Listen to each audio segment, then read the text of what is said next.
ก็ก๊อปปี้นี่แหละ คนเฒ่าบ่ฮู้เนาะอันอย่างไปก๊อปปี้น้อยก็มันก๊อปลงเนี่ยอุ้ยแชร์แล้วอุ้ยแชร์อันอย่างเป็นเมนูคนเฒ่าเพิ่นบ่เข้าใจตามสมัยแต่ญาติโยมเนาะเอาทาง Facebook ก็มีเข้ามาแม่สรินทิพย์แม่จันเพ็ญคำโปธาแม่เดือนเพ็ญโยมวิไลแสนศรีดุสิตปงเทวีก็ขอบคุณพี่ไอ้ดุสิตเด้อนอกจากจะเข้ามาพอแล้วก็ยังอุตส่าห์ทำระบบ YouTube ให้ได้ติดตามย้อนหลังตั้ง 104.5 คลื่นธรรมะคลายเครียดก็ทำเป็น YouTube ตัวอนุโมทนากับท่านอาจารย์วิสุวัตร YouTube นี่ก็มีถ่ายทอดสดตัวYouTube มีถ่ายทอดสดนวลศิริหินเขียวแล้วก็อันนี้อยู่บ้านกลางสารปีชัดเจนดีแม่ครูธัญญาอุไรชโลธรกายทอฝันบ้านโฮงชัดเจนดียมมีล้านนายมจันทาทรัตตันเรือนขวัญใจกันทะอยู่น้ำจำสันกำแพงโอ้ยินดีเนอะพี่น้องน้ำจำสันกำแพงน้ำจำนี่เปิ่นมีกล้องมีกล่องเวลาไปกินไปตานที่ไหนเป็นกล้องเป็นกล่องพี่น้องน้ำจำสันกำแพงก็หูจักมาเกยกันดีเปิ่นก็ไปมาหาสู่ศรัทธาญาติโยมทั้งสันกำแพงทั้งโดยสะเก็ดไปมาหาสู่กันโยมเบญจพรใจคำชัดเจนดีอนุโมทนามันนี่สันปุโรยโดยสะเก็ดอัญชลีคำกิติสันทรายชัดเจนดีว่าโอ้ยินดีเชิดฉายกันทะอินอยู่อันนี้อยู่บวกกลางสันกำแพงสาธุอนุโมทนาเนอะ7 ยอดอยู่7 ยอดชัดเจนดีโยมปีน้อยตุกตามะลีวันเจริญเนตรอนุโมทนาต่อไปก็มีโยมพยอมชัยเป่งฟัง96ชัดเจนดีเข้ามาทาง Facebook ก็ชัดดี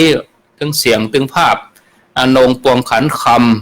ำศรีไลพงหมูมะลีวันวิญญาเงือกนิตยาเหมยเขียวอรชร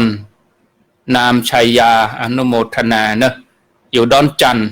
ศรีไลพงหมูนี่อยู่ดอนจันศรีนวลชัยทองคำอยู่ประแดดนะแม่ศรีนวลเนาะแต่ไม่อีก็เข้ามาอันนี้ใจสรรพนามว่าดอกฮักซิตี้สมพรเตจะมาท่านหัวหน้าดุลการจนะประโชดท่านพัฒนาการพรพัฒน์มณีวันสันปะตองชัดเจนดีนิดหน่อยแสนอ้ายลุงล่าองยาโดยหล่อแล้วก็มีโป่งพระนอนแม่โป่งแม่โป่งอำเภอหยำหูเนาะแม่โป่งนี่จันยาชมพูคำมะลิวันอันนี้อยู่บ้านล้านตองบ้านล้านตองอนุโมทนาบ้านคำอ้ายอันนี้โยมเพ็ญดงปัสสังแม่สรินทิพย์เข้ามาแล้วเนาะสาธุจันทาเหล่ายานะแม่วางชัดเจนดีสันโก้งใหม่สาธุอนุโมทนาโดยสเก็ตแม่ห้อยเงินแม่เหรียญทองไหมเขียวพัชรินสุกันโทติดตามตลอดอยู่หน้าค่ายป.1,700สาธุกันทิกา7 ยอดชัดเจนดีทั้งภาพและเสียงอีกาบอกให้กันแถมท่านนั่งกะรุ่งระพินอยู่ตาโบโอได้รอเฮานี่เนาะแจ่มจันทร์สีล้อมกาดป่าไผ่ชัดเจนดีอนุวัตรศรีรัตน์สุรินแซ่เฮงสาธุปาแดดแต่ไม่อีชัดเจนดีเนออันนี้อยู่สารปีโยมอัมพรก้อนแก้วสารปีติดตามเข้ามาสาธุแฮมท่านหนึ่งบานโยมบานคำอ้ายเบญญารัตน์พรหมมาครูบอยตัวครูบอยห่างดงอนุวัตรศรีรัตน์สาธุเนอครูบอยห่างดงเนาะแม่น้อยอินตะปัญญาที่อ่านบัตตันก็ขออภัยบานคำอ้ายเนี่ยตุ้งเซล บ้านคำอ้ายนี่เปิ้นอยู่ตุงเซลสาธุอนุโมทนาสิทธธรรมะจากยอดดอยอาจารย์ณัฐพลสมศรีได้อยู่มาได้พิมพ์ที่อยู่สกำดวงรัฐธรรมธิป่าไผ่แจ้จังธรรมธินี่เหมือนนามสกุลของอาจารย์สนันเนาะสนันธรรมธิสำนักศิลปวัฒนธรรมมหาวิทยาลัยเชียงใหม่อาจารย์สนันธรรมธิอัมไพวิญญาท่านปลัดอานนท์ท่านปลัดอานนท์นี่อยู่ป่าขามเมืองฮอดโยมแห่งท่านหนึ่งใจสรรพนามว่ากอย่าโยมอารีต้นเปาสันกำแพงชัดเจนดีโดยสเก็ตชัดเจนดีเอาสาธุอันนี้ตีเข้ามาใจเวลาตักอู้ญาติโยมก็พอดีเนาะประมาณ10 กว่านาที15-16 นาทีถ้ามีท่านใหม่เข้ามาก็จะได้ตักแห่มช่วงหนึ่งก่อนที่จะอู้จากันต่อขออนุโมทนาฝากด้วยเนอะฝากขยายฝากเผยแพร่ฝากแชร์ไปตัวเจ้าหมู่อันนี้ก็น่าอนุโมทนาคนที่เปิ้นแปลงระบบเพื่อเปิ้นจะได้ดีใจแปลงไปแล้วมีคนติดตามแปลงไปแล้วมีคนพอเนาะอาตมาความจริงก็บอกค่อยแกว่นตะไรเน้นน่ะสอนนะก็เน้นมาสอนเป็นเดือนเหมือนกันเนี่ยญาติโยมเทคโนโลยีเหล่านี้ก็เน้นมาสอนเหมือนกันบอกค่อยแกว่นเท่าใดอนุโมทนาสาธุเอาต่อไปก็เป็นการได้เข้าสู่ภาคสนทนาได้นิมนต์ท่านพระครูสุเมธธรรมเสวีได้พบปะศรัทธาญาติโยมเป็นเบื้องต้นก่อนขอกราบนิมนต์ครับนิมนต์ครับขอนอบน้อมเอากุลแก้ว3 ประการมาเป็นจิตจังที่เปิ่งติระลึกกราบคารวะครูบาอาจารย์ทุกรูปสวัสดีท่านอาจารย์ท่านพระครูอภิวัฒนวิกรมผู้ดำเนินรายการเจ้าของรายการตัวเจริญพรท่านผู้ชมท่านผู้ฟังท่านผู้ชมทาง Facebook ไลฟ์แล้วก็ท่านผู้ชมทาง YouTube ที่โยมดุสิตปงทวีกับ 104.50 ได้ทำไว้เจริญพรคณะสถานีวิทยุหลายๆสถานีที่ท่านอาจารย์ท่านพระครูอภิวัฒนวิกรมเชื่อมต่อสัญญาณกันไปได้ปะกันทำแล้วเนาะวันนี้วันพุธเกินกลางเดือนโอ้สีแวบๆเหมือนกันนะข้าส่งท้ายปีเก่ากันแต่เนี่ยยังนึกว่ามันจะสวดอิติปิโสกันเดือนธันวาท่านอาจารย์เพิ่นจัดรอบพระเจดีย์ส่งท้ายปีเก่าต้อนรับปีใหม่มกราคมมีนา2 เดือนเกินแล้วดอกโวยแวบๆจ้ะที่ผ่านมาหลายพูดก็ได้สนทนากันกับท่านอาจารย์ว่าธรรมะเป็นหมวดบางคนอาจจะได้ยินแล้วก็ได้แต่ก็ฟังซ้ำได้เข้าใจยิ่งๆขึ้นไปบางคนอาจจะไม่เคยได้ฟังอย่างแม่ก้อยมันปะโกยสุพรรณบอกโอ้31 ชั้นนี่ไม่เคยได้ยินนะก็มีบางคนว่าเคยได้ยินมาแล้วแต่ว่าเพิ่มเติมขึ้นมาแฮมหรือยังไม่น้อยกับนัดเรื่องพระธรรมจักรมันจะมีอารมณ์พบทก่อนกับบ่มีกะคนโอมันก็ม่วนน่ะเนาะคนฟังจะม่วนตัวบ่ม่วนของแต่คนโอนี่ม่วนว่าเวลาโอจ๋าแล้วศรัทธาสนใจตัวเองโอไปในเดียวกันตัวแล้วก็ขออนุโมทนากับหลวงพ่อบุญปั่นโดยที่ได้ตั้งหัวข้อมาหลายๆหัวข้อบุญกิริยาวัตถุพ่องอบายมุขพ่องได้หลายทรัพย์มาได้มาแจกแจงกันแต่จริงก็มาแจกคำสอนของตัวเก่าในสถานเนอะเป็นคำสอนของครูบาอาจารย์ที่สืบรุ่นกันมาต้นเข้าต้นเดิมก็มาจากคำสอนของพระพุทธองค์นั่นแหละครูบาอาจารย์เป็นต่อรุ่นกันมารุ่นต่อรุ่นต่อมาจนถึงพวกเราทั้งหลายเนี่ยก็ระลึกน้อมถึงคุณครูบาอาจารย์ที่ยังรักษาคำสอนของพุทธองค์ได้อย่างบริสุทธิ์ผุดผ่อง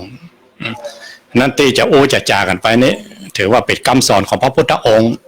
คำสอนของครูบาอาจารย์ที่มาแจกมาแจงถ้าเหมือนเขาขึ้นเรือสำเปา เมื่อเขาขึ้นเรือสำเภาเขาก็ยังบ่ถึงใจเนาะเขาก็ขึ้นไปด้วยกันเอาคนไหนถึงฟังก่อนก็ขึ้นไปก่อนคนไหนยังบอกไปแต่ก็ไปด้วยกันไปต้นหนกัปตันคนงานครอบเป็นครัวอย่างตัวกันอยู่ในเรือสำเภาหลวงสร้างบุญสร้างบารมีด้วยกันไปเต็มมาได้ก็ไปมาอันเนาะวันนี้จะจะจ่ายอย่างกันป้ายวันขอนิมนต์ท่านอาจารย์ท่านพระครูอภิวัฒนวิกรมเจ้าของรายการแล้วก็ดำเนินรายการด้วยกันตัวไว้อู้กันไปแนวใดวันนี้ขอนิมนต์ท่านอาจารย์ครับครับสาธุก็ญาติโยมท่านทั้งหลายได้ฟังการกันจาตักตายศรัทธาญาติโยมท่านพระครูสุเมธธรรมเสวีเจ้าวาดวัดม่อนฤาษีเป็นประจำถ้าว่าท่านพระครูเปิ้นบ่ติดธุระที่ไหนตั้งใดก็จะมาปะศรัทธาญาติโยมบางทีก็มีภาระธุระพ่องอาจจะห่างหายไปแต่ถ้าบ่จำเป็นเปิ้นก็จะสละเวลามาเพื่อประคับประคองช่วยกันเผยแผ่พระพุทธศาสนายุคเดียวมันดีเนาะญาติโยมคนที่มีเวลาติดตามรายการสดก็สามารถฟังได้ติดตามสดก็คือฟังทางวิทยุตัวพอทาง Facebook ตัวบางท่านบ่มีโอกาสได้ติดตามทางวิทยุมีภาระธุระต้องเดินทางไปที่อื่นปีกมาก็ยังเข้าพอที่ Facebook ได้แถมเหมือนอย่างญาติโยมที่อยู่ทางเมืองฝาง 2-3 วันสถานีปิดเปิ้นเอาออกทาง Facebook ก็ได้ฟังเหมือนกันแต่ว่าจะได้อรรถรสเหมือนเฮาฟังวิทยุนี่ก็บ่เหมือนนะศรัทธาญาติโยมเนาะเอาละญาติโยมท่านทั้งหลายบ่าย 3 กับ 23 นาที15 นาฬิกา23 นาทีสำหรับวันนี้จะเป็นหัวข้อที่หลวงพ่อบุญปั่นเปิ้นฝากมาคำถามเก่าๆนั่นมามีคำถามเก่าก็ได้จากับท่านพระครูสุเมธธรรมเสวีเมื่อวันพุธที่แล้วละแล้วก็มีคำถามใหม่เข้ามาหลวงพ่อบุญปั่นถามว่าขอนิมนต์ได้สนทนากันเรื่องหลักกาลามสูตรนี่เป็นอย่างใดที่มาที่ไปอย่างใดแล้วก็อธิบายทีละข้อนี่เนาะหลวงพ่อบุญปั่นว่าเพิ่นก็เน้นด้วยนะเอากำข้อ ก็ดีครับก็ครูบาอาจารย์รูปอื่นท่านอื่นก็คงจะเอานำมาเพื่อญาติโยมทั้งหลายฟังไปพร้อมแล้วก็มาฟังอาตมาภาพกับท่านพระครูสุเมธธรรมเสวีได้สนทนากันแถมกรรมครับขอกราบนิมนต์ครับอาจารย์ครับเรื่องกาลามสูตรนี่เป็นอย่างไรครับขออนุญาตครูบาอาจารย์ครับเริ่มต้นต้องอารัมภบทก่อนเนาะอย่างนึกถึงกรรมไปน้อยอาจจะสวดธรรมจักรก็ต้องมีบทขัดก่อนคำนำมีคำนำต้องมีคำนำครับผมกาลามสูตรนี่เกี่ยวกับหลักความเชื่อเอกครับต้นเข้าต้นเงาอยู่ที่เมืองเกสริยานะสมัยนี้นะถ้าสมัยพุทธกาลว่าเกสปุตตะนิคมอยู่ประเทศอินเดียนะถ้าเขาไปทัวร์นะครับไม่จะมีอ้อม2 สายหรอกอ้อมไปสายขวาสายซ้ายสายขวาครับถ้าไปทางสายขวาเนี่ยเขาจะไปจากพุทธคยาในลงพุทธคยาเนาะแล้วก็ไปเขาคิดจะกูดไปเมืองราชคฤห์หลังจากนั้นก็ขึ้นไปเมืองนาลันทาเมืองของพระสารีบุตรครับไปไหว้หลวงพ่อดำแล้วก็ไปเมืองปัตตนะเมืองหลวงของพระเจ้าพระเจ้าอโศกข้ามแม่น้ำที่พระเจ้าพิมพิสารส่งพระพุทธเจ้าลอยคอข้ามไปนะครับส่งพระพุทธเจ้าเสร็จก็ข้ามไปเมืองไวสาลีจากไวสาลีขึ้นไปเนี่ยจะไปเมืองกุสินาราแต่ละเมืองที่ว่ามานี่วันเดียวได้เนาะเอาไปได้ต้อง7 วันเป็นวงไงนะได้ไปเมืองกุสินาราเนี่ยก็จะค่อยเลยจะไปเจอเมืองเกสริยาเนี่ยเจดีย์ที่ว่าใหญ่ที่สุดในโลกนะใหญ่ยิ่งกว่าบุโรพุทโธอีกแต่ว่าบัดดังบัดได้เพราะอย่างเพราะว่ามันอยู่ในสายท่องเที่ยวหรือมาได้เส้นทางปัจจัยเส้นทางแล้วก็ปัจจัยเป็นอย่างก่อนสังเวชนียสถานแต่ตอนหลังมารัฐบาลอินเดียหรือคนที่เปิ้นทำทัวร์เนาะ ปกติอยากขึ้นไปแวะอะที่หั่นสำคัญคือพุทธองค์ก่อนที่ปรินิพพานครับพระองค์เดินทางจากเมืองนาลันทาเนี่ยหรอไปเจอนาลันทาเมือง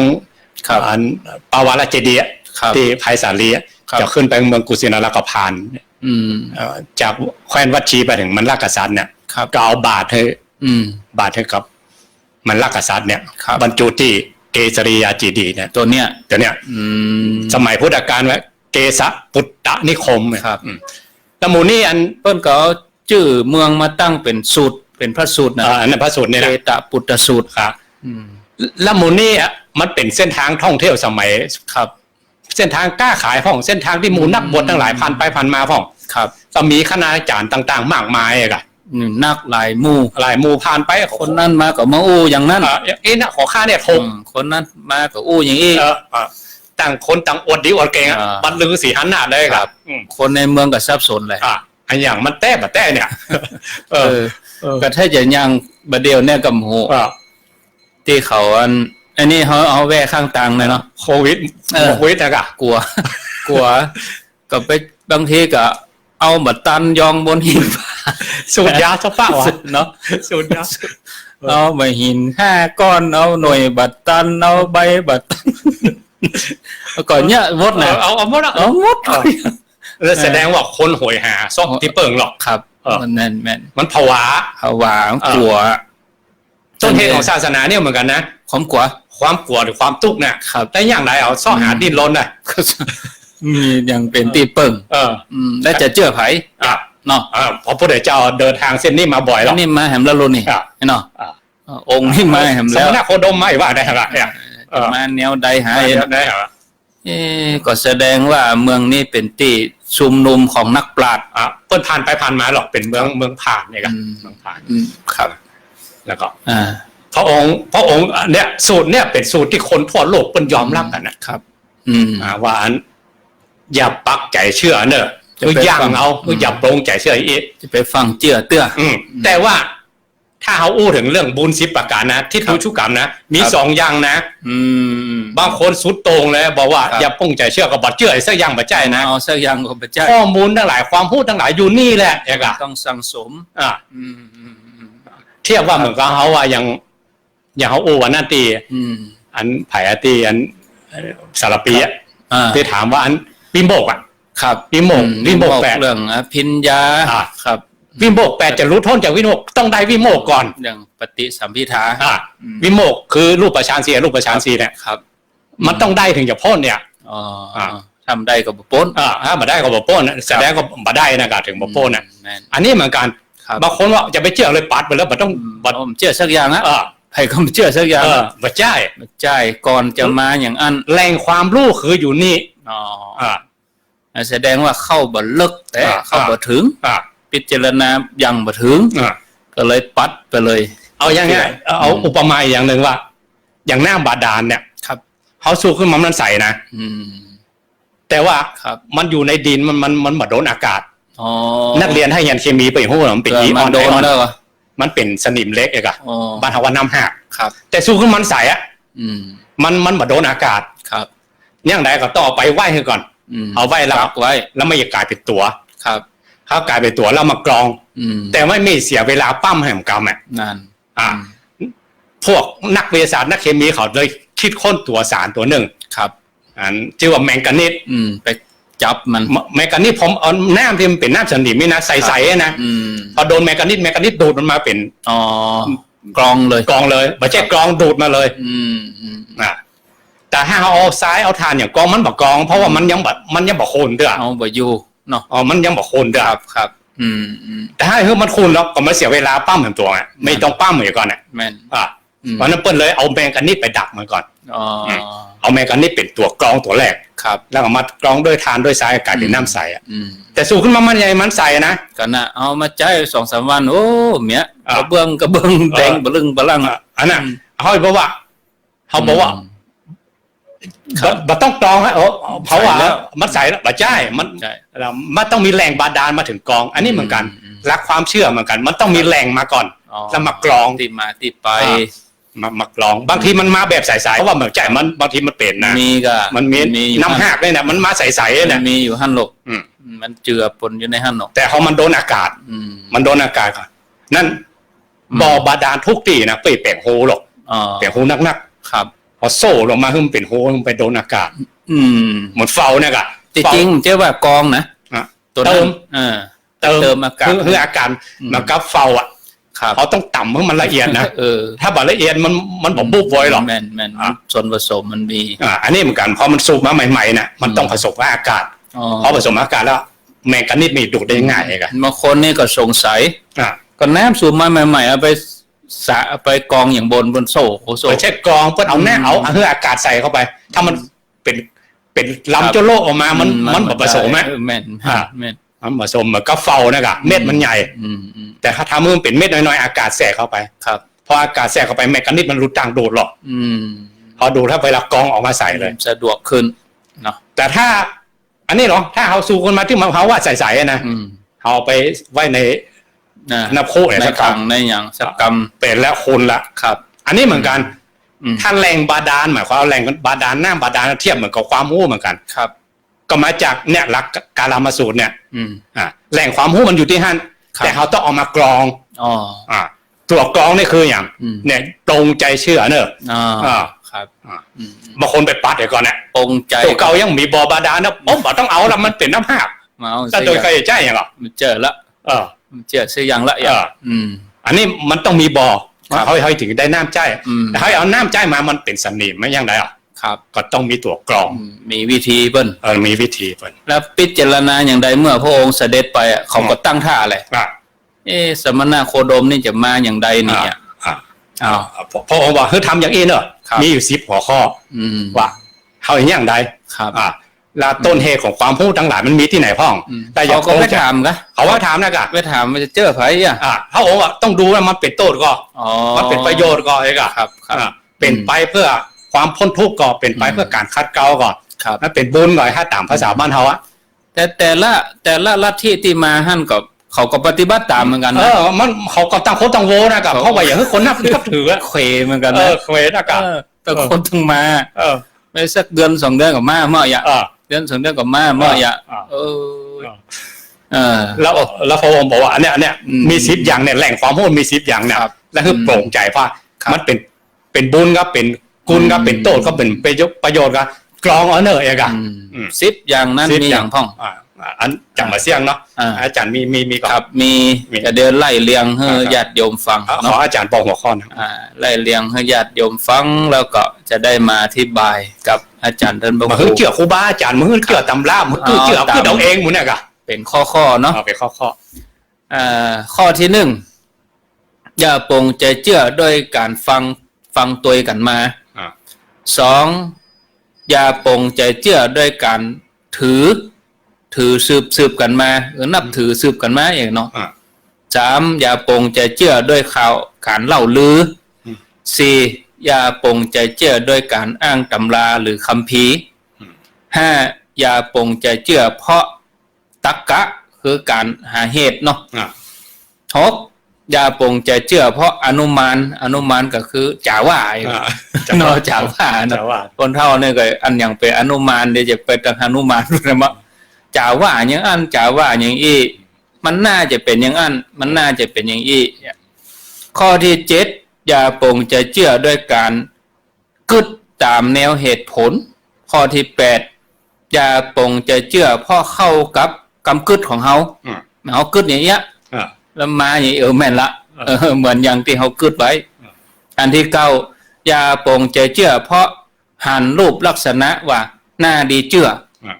น่าจะเป็นไปได้อันสุดท้ายอันที่10อย่าปงใจเชื่อเพราะถือว่าสมณะนี้เป็นครูของเฮาก็เอาข้อ1ข้อ2ก่อนเนาะข้อ1อย่าปงใจเชื่อด้วยการฟังโดยตามกันมาแล้วก็นับถือสืบกันมาครับนิมนต์ครับแหล่งความรู้มันก็อยู่เนี่ยนะครับน่าอย่างบอกที่ว่าน้ำบาดาลนะครับเขาไปปัดว่าเขาเป็นเล่ากันมาปัจจัยอย่างอันนะเล่ามาเขาต้องเอาความรู้แหล่งความรู้อย่างอันก่อนอย่างประเพณีปีใหม่เนี่ยครับจะมาบักกี่วันเนี่ย บางคนว่า13 14 15ก็ครับบางคน14 15 16เนี่ยแล้วจะถือยังฟังตัวกันมาฟังตามกันมาเพิ่นเล่ากันมานั่นก็บางทีมันจะเล่าเรามันส่งก็ได้หรอแชร์ก็ได้หรออย่างกับไลน์เนี่ยมันไลน์กับเป็นไลน์สกรรมคนตื่นกันโรคจะดับพ่องยังพ่องอย่างเพราะนั้นต้องมีกัลยาณมิตรแนะนำอย่างตู้เจ้าเขาเนี่ยครับบวชมาใหม่ๆนะครับเป็นกฎเลยนะว่ายังแบบต้นนิสัยมุตตะกะครับ1-5 ภาษาเนี่ยหมายว่ายังปกครองตัวเก่ามาได้เดี๋ยวใจผ่อนอยู่กับอุปชาระบบเผด็จการเลยนะอยู่กับนี่5 ปีมือไปไหนปกครองตัวเก่ายังมาได้แต่อยู่อย่างนี้ก่อนดินหืดหวง5-10นี่เรียกว่าพ้นนิสัยอะปกครองตัวเก่าอย่าไปมาพามาด้วยนะอย่าไปเสือกไปตั้งตนเป็นครูบาอาจารย์ด้วยไปสอนเตื้อ10ขึ้นไปก่อนถึงปกครองตัวเก่าปกครองคนอื่นได้ครับสุมาเขายกกรรมครูบาวัดหนองเงือกครับครูบาไวครูบตอนนั้นอายุ70 ปลายแล้วเนาะก่อนที่เปิดมรณภาพปลายปีกันเปิดอู้ครับข้านี่บวชมาตั้งหลังเน้นเป็นตู้หนุ่มตู้น้อยมานะอายุ70 ปลายเลยนะครับถ้าเป็นกล้วยซุกขำเครือแล้วเปล่าข้าจะบอกเป็นครูบาได้ขนาดนั้นนะ70 ปลายแล้วแต่เขาก็ห้องเป็นครูบาเนี่ยเนาะยอมก็ยอมครับก็หมายความว่าเป็นความถ่อมเนื้อถ่อมตัวของครูบาอาจารย์เนาะปืนบัดเต็มแรงนะกะจะไปฟังออกล่าเดินดงไอ้ฟังตัวกันมาก็บอกควรจะเชื่อเตื้อเขาต้องศึกษาก่อนก็แหล่งความรู้ของอยู่เนี่ยเองอะเขาต้องศึกษาจากที่เพิ่นเล่ากันมาก่อนจะไปห้ามเอาเต็มเนาะอุปมาปัญญาบารมีเหมือนกันครับในบารมี10 อย่างเลยนะครับพระองค์ตรัสไว้เหมือนกันว่าคนไหนจะสร้างปัญญาบารมีเปรียบเหมือนตู้เจ้ากุมบาทครับเวลาจุกเก้าสมมติตู้เจ้ากุมบาทไปเนี่ยครับสถานใจใส่ของหยาบของเลวของปราณีตของชอบบ่ชอบของแสลงของดีของงามของล้ำไม่ต้องแล้วแต่เนาะใส่มาเด้อจำเป็นอ่ะใส่มาจะชันประชันก็แล้วแต่ไปถึงว่าเขาเลือกชันแหละครับแต่ศรัทธาใส่บาตรเขาก็ต้องห้ามก่อนต้องรับอันนี้เหมือนกันกำเล่ากำลือกำบอกกำกล่าวเขาก็ห้ามไปก่อนฟังไว้อย่าปฏิเสธแล้วก็พิจารณามาพิจารณามาลุ้นมากรองมาลุ้นนะครับมากรองมีบ่อบาดาลนะครับแล้วเขามากรองครับในกรรมเมืองก็ว่าจะไปอ่านหนังสือหายอีกอะคนบ้าเหมือนกันเหรอแต่ว่าคือกรรมหนังสือหายคือว่ากระดาษก็อย่างตกกลางตากลางตั้งเก็บมาอ่านมาอย่างแล้วก็ยึดถืออย่างกันมาได้อ่านหนังสือหายอะไรคือแบบควรจะฟังตัวตามกันมาแต่แหล่งความรู้ก็อยู่ห้านั่นนะอยู่ในห้านแต่ต้องมากรองอีกชั้นหนึ่งครับเขาต้องมายังเจือแหละยังเจือตอนนี้ไม่เกิดปัญญาแล้วหรอกไม่เป็นกุลกับเขาก็ไม่เป็นโทษกับเขาก็ยาบางอย่างนะกินแล้วมันเป็นโทษกับเขาก็มีนะยาบางอย่างเป็นกุลกับเขาก็มีนะครับทั้งนี้บางคนมาจะแสลงบางคนก็เป็นคุณบางคนก็ถูกบางคนถูกบางคนบ่ถูกถูกแม่นครับคำสอนนี่เหมือนกันครับบางทีอาจจะถูกกับเขาบ่ถูกกับคนนั้นบางทีถูกกับคนนั้นถูกกับเขาแหล่งความรู้ที่เล่ากันมาเทียบเหมือนกันพอเข้าไปห้างขายยามันอยู่เต็มน่ะมันเป็นยานะสรรพคุณอันใดมันฮู้นี่มันผสมไปอย่างต้องตัดเฮาก่อนเนาะต้องมีตำราไปก่อนเขาต้องยื่นอาการก่อนกันว่าเขาเจ็บท้องเนอะไม่ใช่คน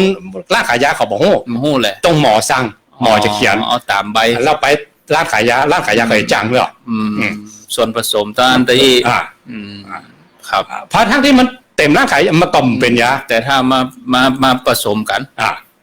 ต้องตามอัตราส่วนด้วยนะครับอย่างหมอชีวกนะพ่นพอต้นไม้ทุกต้นเป็นยาหมดแล้วแต่เขาทำไมมันเป็นยาเขาหัวเขาหมอสูตรมาได้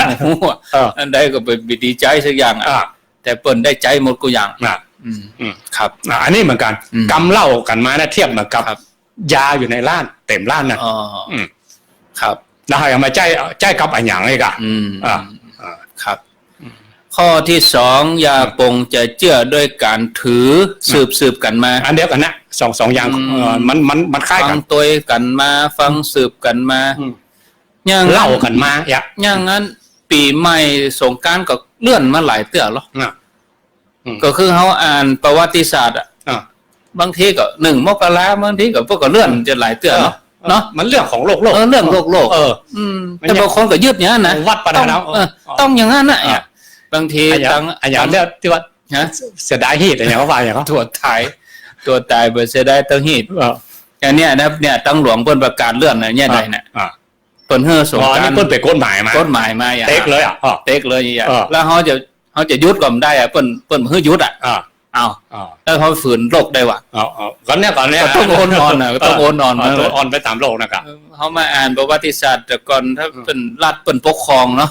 ตัวก็ถือวันที่ก็เคยมีนะสงการเลื่อนไปเลื่อนมามีแม้แต่ทุกเจ้าสวดปฏิโมกข์กันเนาะครับพอสวดไปเป็นว่าพระราชาเสด็จครับต้องยุดต้องยุดจะไปฝืนสวดต่อผมได้แล้วสมัยรัชกาลที่5เนาะพระองค์เสด็จไปที่วัดราชบพิตรครับอันสังฆราชตนได้เพราะเปิ้นเป็นสังฆราชวัดราชบพิตรเนาะครับเปิ้นบ่ค่อยสบายว่าเปิ้นลงบทสวดบ่ได้ประมาณนั้นเปิ้นบ่เคยขาดครับแล้วอันพระเจ้าอยู่หัวเปิ้นก็บอกว่าลงพิกุตินี่ได้ว่ะครับอันยังได้ว่ะยังได้พระสังฆราชก็ว่าถ้าไป